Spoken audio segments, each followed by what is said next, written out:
What's going on, guys? MMA Island team. We got the co-main event of the evening. Joanne Calderwood taking on Jennifer Maia. She actually didn't even need to take this fight because she had a title shot lined up with Valentina Shevchenko. She pulls a Tony Ferguson and goes on and takes on Jennifer Maia. And we don't know if the result will be the same way for Tony Ferguson, but we'll pass it on to Zach to make the pick. So I'm just going to say this right now. I'm picking Calderwood, and I think that she knows something that we don't. She has to, right? She has the biggest opportunity of her life in a title shot against Shevchenko, and yet she's stepping in on short notice to take Jennifer Maia. She must know that she has this huge advantage. This shows that she has a lot of confidence. Now, let's talk stylistically. We haven't seen Joanne Calderwood in a while, but we do know what she's about. Heavy volume striking. Very, very good. When's the last time we saw her? September 2019. No, November. September 2019. Yeah, Andrea Lee on the Khabib card? Yep, that was the last time we saw her fight. He won by split decision. Shouldn't have been split. But, yeah, what we know from Joanne Calderwood, she is a very high output striker, and she can outland the very best of them. And, okay, that leads to her amazing 6.19 significant strikes landed per minute. Don't tell me you're going where I think you're going, Zach, because we're going down the same road. I don't exactly know what you're referring to, but she has a very good strike differential as well. She does get hit a lot, but her output is enough to cancel it. So Jennifer Maia in the UFC, I don't really ever get excited for a Jennifer Maia fight. She is she has a lot of output. 4.05 significant strikes landed per minute, but she also gets hit a decent amount. And she got out. The one thing I know MMA math doesn't really line up, but she got outstruck and outlanded by Katlyn Chookagian, right? Katlyn Chookagian has a grappler's base, and she does not have the technical Muay Thai kickboxing skill that Joanne Calderwood does. Joanne Calderwood has very, very high level kickboxing. And this shows me that Jennifer Maia's striking defense is not up to par. Stat-wise, it's 53%, which is below average, I do believe.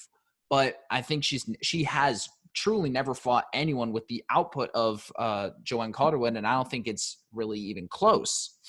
I think Joanne Calderwood is just going to piece Jennifer Maia apart. If she's able to stay on the feet, because I think Jennifer Maia is going to look for the takedown. She knows she can't strike with Calderwood. And if Calderwood's able to keep on her feet, very easy pick. Joanne Calderwood by decision. Pieces her up. It'll get bloody elbows. It'll be fun. I'm excited. Wow. Leave it to Zach to make up a point that I thought nobody would ever bring up. And he still comes up with it. Joanne Calderwood taking on Katlyn Chookagian and kind of just beating her technically. And then Jennifer Maia, Katlyn Chookagian controlling that fight for the most part. Obviously, I'm not talking MMA math. I was even talking about technical. Katlyn Chookagian, coming from a grappler's point of view, is pretty well a grappler and got the better of the striking exchanges in those fights. What I'm looking for in this fight is I'm looking for Calderwood to be better technically. As you mentioned, she's one of the highest, like she's got the significant strikes landed per minute. She's one of the highest in the division, the women's division even. Very, very slick striker. I like Calderwood in this one. I think it's pretty clear for me. Jennifer Maia, kind of as you mentioned, a little bit of a boring fighter. And I think Calderwood kind of brings her into a brawl in a way. And I think that being said, that kind of leaves her open to a big shot. And I think Calderwood's able to get a knockout and kind of feel a little badass for taking this fight and then going out and knocking out Maia. I think it's a crazy, crazy scenario. So I'm happy for Calderwood in this one. I think I clearly got her winning this one as well. Passing it down to the UFC calculator. The UFC calculator has this one very close at a 53.9% chance. Not very like me to pick against the calculator. I don't pick against it because obviously we both have Calderwood. I think this one's a lock of the fight, a lock of the night, because Calderwood just going into this one has shown to be world's better striking wise. And they're both not really the type to bring the fight to the ground. I think you got a very good fight in the flyweight division, having Calderwood have so much output, bringing Maia into a little bit of a brawl. I'm excited for this one. Super, super excited for this one. And I got Joanne Calderwood by a second round knockout. All right. So yeah, I mean, we've seen in the past fighters kind of get risk to put their title shot on the line. It hasn't sometimes worked out, like with Frankie Edgar or Tony Ferguson, but I don't really think it's like a curse or anything. It's just kind of a coincidence type thing, that it happened. And I mean, it's only two. It's like not really. I think it's only happened to like two guys. But no, I think Calderwood should win this one too. I think she's definitely the better striker. They both lost to Caitlin Chokagian, but with the Calderwood fight, Kagan's one of the best in the world. did she grapple Calderwood? I'm assuming, right? She didn't beat her really on the feet. I don't think I caught that fight. Or how did that fight go down? Do you guys remember? She didn't take her Chokagian down or Calderwood? once. Calderwood actually landed 3 takedowns. Really? So do you think Chokagian won that fight?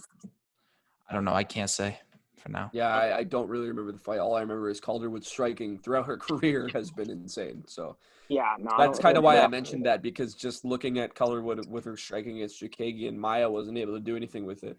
Calderwood was in losing fashion. I get it, but I just the striking is just so much in the hands of Calderwood. Yeah, I don't see Maia. I mean, Maia has 4 subs, so you could maybe argue she's better on the ground, but she hasn't got a sub since 2014. So I wouldn't put that really any. I don't think a submission or anything will happen. I think Calderwood will win by a pretty clear-cut decision.